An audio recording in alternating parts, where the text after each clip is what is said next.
Hola, ¿cómo están? Bienvenidos nuevamente al podcast del profesor Ángel Rosa sobre actualidad política en Puerto Rico.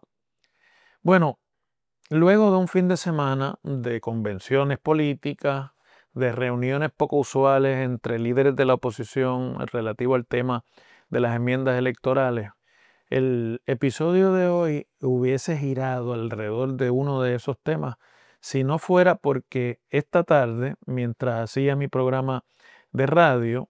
salió la nota de prensa de que la Fiscalía de los Estados Unidos en Puerto Rico, el fiscal federal en Puerto Rico,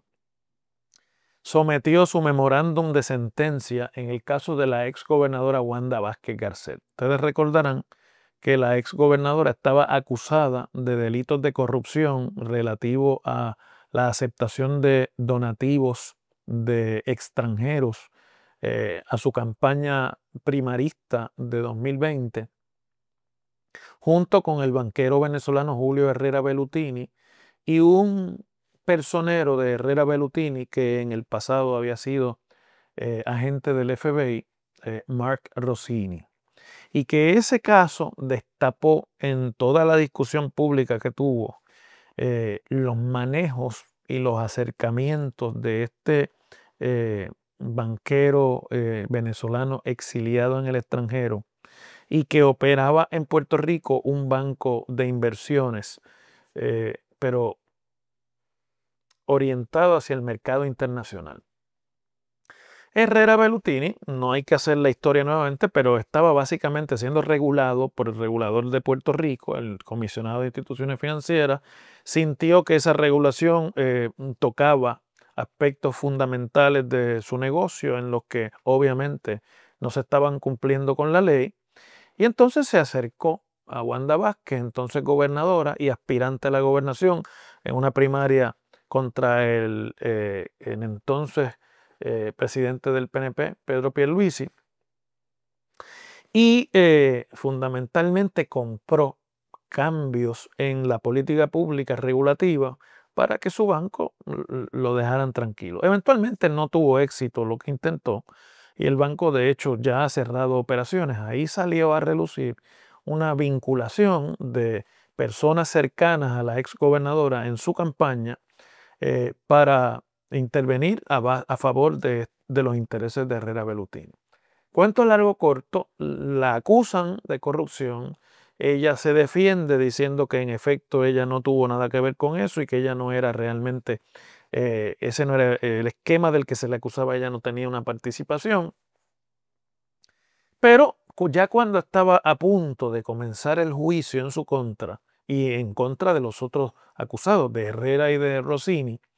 cambia el gobierno en los Estados Unidos y Herrera, con su dinero multimillonario, logra contratar a un abogado que había estado en la defensa del hoy presidente Donald Trump en algunos de los casos que contra él pesaron en la justicia federal.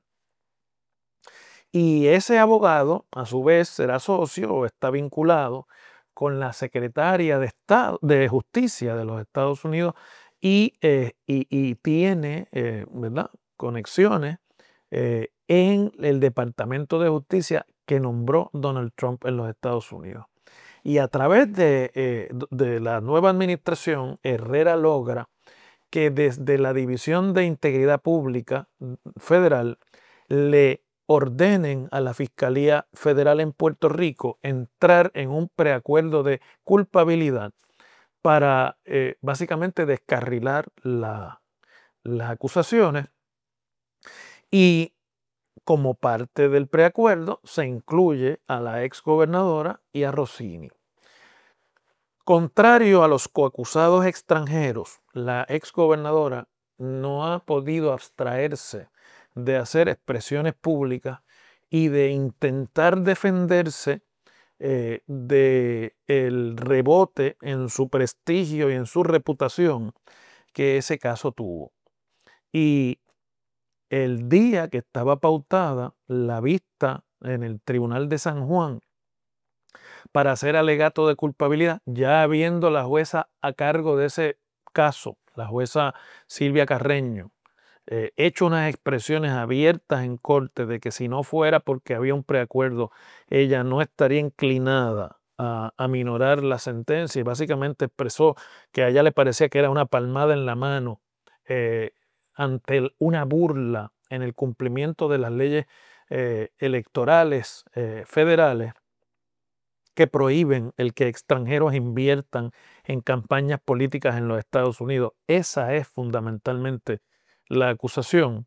Eh, pues Wanda Vázquez acude al tribunal y, a diferencia de Herrera Bellutini y de Mike Rossini, decide, no sé si por recomendación de sus abogados, que ya habían sometido una moción al tribunal fundamentalmente argumentando que la acusación era viciosa, que en realidad era no existía evidencia para probar la culpabilidad, y que ante un caso flojo los fiscales habían decidido transar. La exgobernadora decide hacer expresiones a la prensa en las que, lejos de mostrar la actitud de alguien que está declarándose culpable de un delito, aunque de menor gravedad que la acusación original, decide fundamentalmente repetir los argumentos de sus abogados,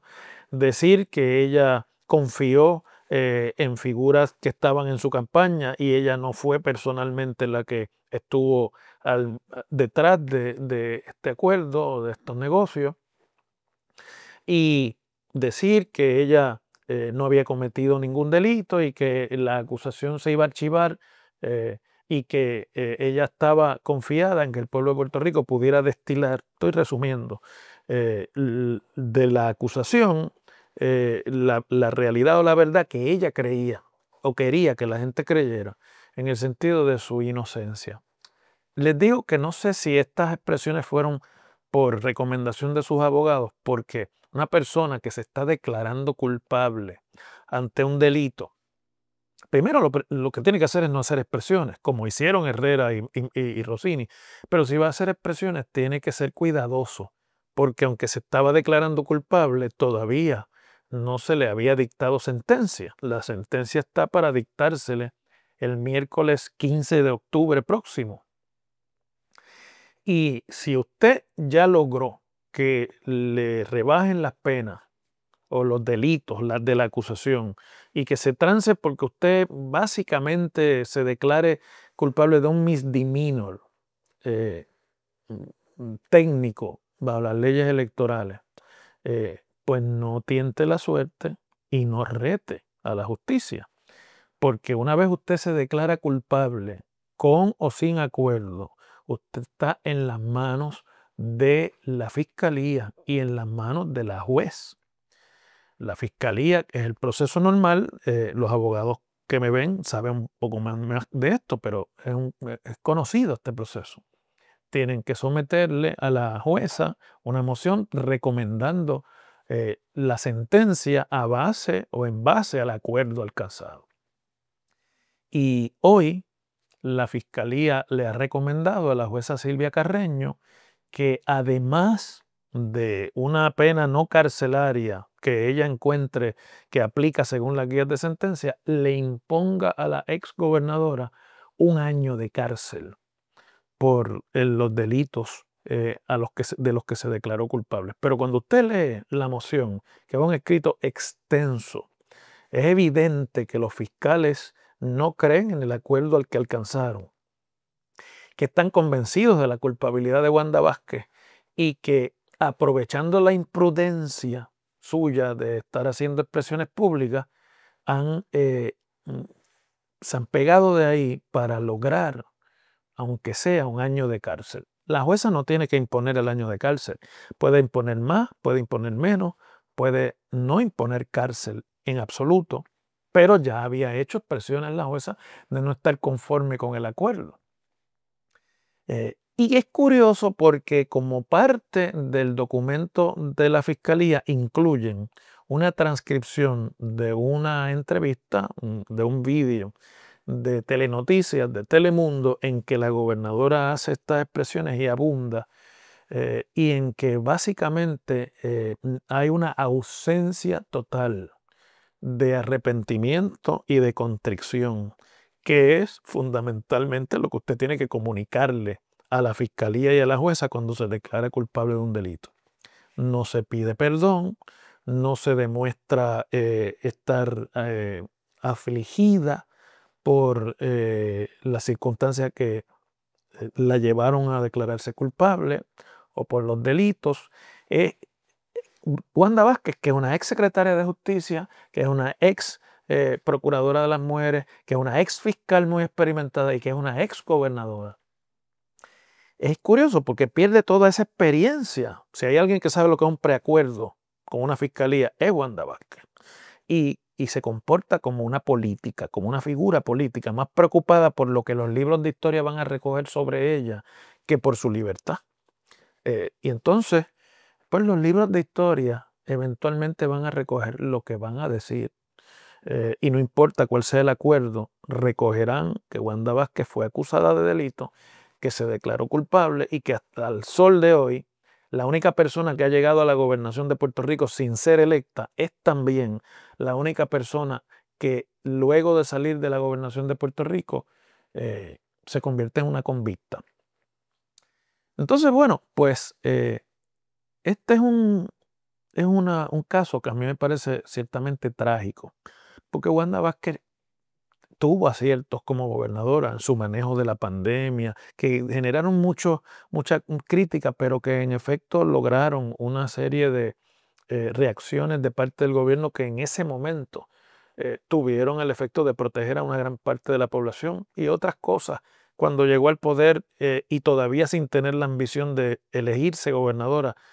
comenzó a tomar decisiones que parecía que se iban a tomar fuera de la contaminación del juego político partidista y por un periodo de tiempo